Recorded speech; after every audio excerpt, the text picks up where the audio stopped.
One of my favorite stories in Unstoppable is when Siggi Wilzig confronts officers from the Federal Reserve in Washington, D.C. Now, the Fed is this formidable agency.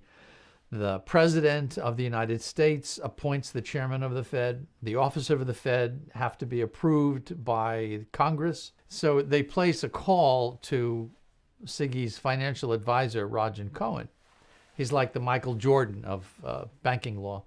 And they tell Cohen that his client, Siggi Wilzig, has violated the rules of banking by operating both a bank and an oil and gas company.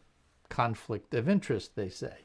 So the Fed is basically trying to intimidate Siggi into giving up one of his two businesses.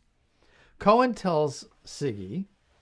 Siggi takes the next train down to Washington, D.C., walks into the offices of the Federal Reserve, stands up before these congressional appointees, rolls up his sleeve, points to the prisoner number from Auschwitz tattooed on his arm, and says to them, "The last person to try to intimidate me was Hitler.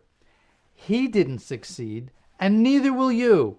He rolls down his sleeve, gets on the next train back to New York, goes back to the bank.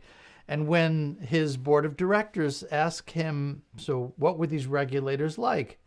Siggi looks at them and says, "Schmucks." That's the protagonist of this book, Unstoppable.